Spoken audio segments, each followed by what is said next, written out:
a strip of land 2 miles long that runs along the Allegheny River into downtown. A neighborhood forged from industry, built with grit and alive with spirit. The character and spirit of the Strip is unique to really any place I've ever visited. It's this place of hustle and bustle, but at the same time sort of a celebration of the ethnic diversity of the region. The overall character is one of public life. It's vibrant, it's bustling. There's something for everyone here. There's old school shops that have been around for a long time, but there's new condos that are going in. There's new restaurants that are going in. The character of the Strip, it's gritty, it's city, it's chaotic, a lot of fun, very diverse, which I like. I would defy anybody to find a place in America that's like the Strip. Welcome to the Strip, a place of character. The Strip has a rich history, from its early industrial roots in iron, steel, and glass, to its transformation as a wholesale produce district, to its evolution as a shopping, dining, dancing district. The Strip is also a place of change.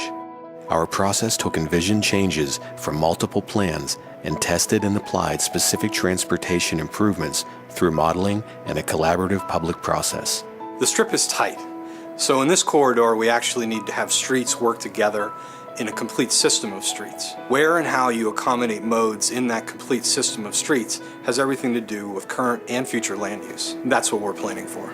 The key here is that they see the big picture. To me, the Strip is a 10-block area, from 16th Street up to 26th Street. That's how I see the Strip, as a food district. It encompasses a lot of different needs and concerns of people, as residential, as industrial, as development.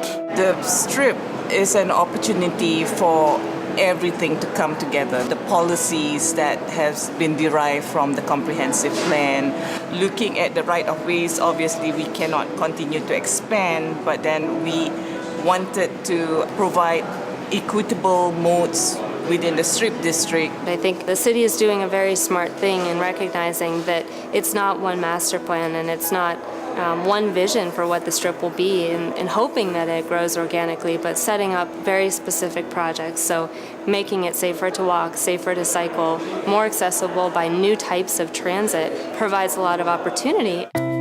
With opportunity comes challenge. I think my vision for the Strip would be to get the people moving in and out safely, giving people options on how they get here, whether it's with a circulator or a bicycle or a car or a bus or a boat. The biggest challenge for pedestrians and bicyclists is that simply the Strip hasn't really been designed for us. There's many places where there aren't stop signs, where there aren't crosswalks that are needed, where there aren't curb cuts, especially for ADA accessibility. Very interested in how we can address the congestion on these arterial roads in a way that does not chase away the semi-tractor trailer that supports the commercial activity that makes the Strip the Strip. As real estate values start to increase and the Strip district gets to be a more popular place, there could be a tendency to veer from what is the authentic nature of the Strip, and that is honoring its industrial past and its beautiful location by the rivers.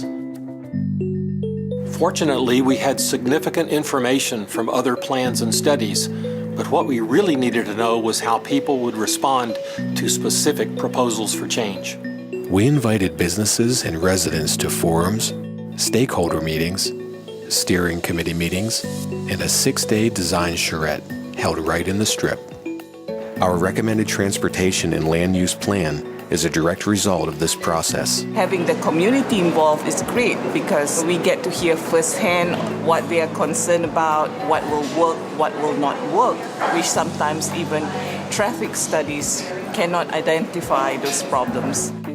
So, how do we move forward with a coordinated transportation and land use framework that reinforces the heritage of the Strip? The answer? The 5 ways. We've developed a complete system of streets, each designed to meet a different transportation goal.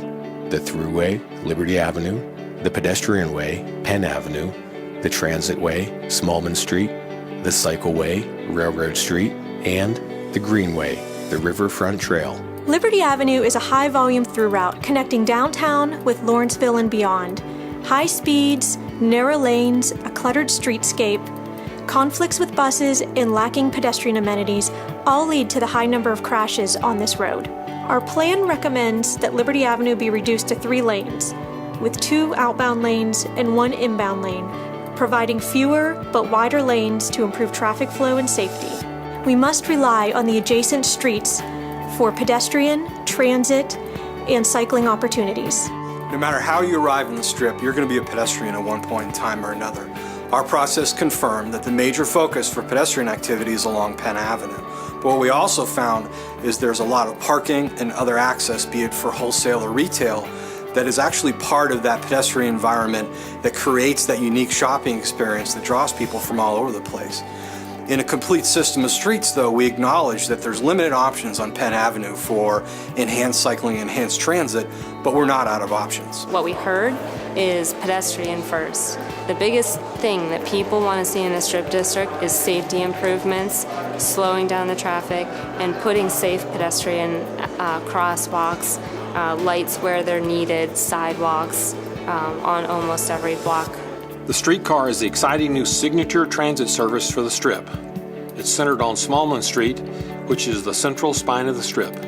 It serves the entire district while also forging stronger connections to downtown, especially the Convention Center, the Cultural District, and the light rail system. In other cities, we're finding that modern streetcars are proving to be district circulators, pedestrian accelerators, and development generators. In our complete system of streets, Railroad Street is extremely important. It provides us the ability to move thousands of people in new ways. It will provide us the ability for a commuter bike path, as well as the ability to operate passenger rail on existing freight railroad. A key in the vision for the Strip District has always been its connections to the Allegheny riverfront. But what progress we make along our riverfronts can change the way we live. We will pursue a riverfront path, a greenway, but unlocking the full value of riverfront parcels will take a lot more work. So, now is the time to move from vision to implementation, to develop the 5 ways, a complete system of streets, to transform key land use opportunities that impact future transportation investments, to implement them within public rights-of-way, to enhance the future for all of the Strip, a place of character.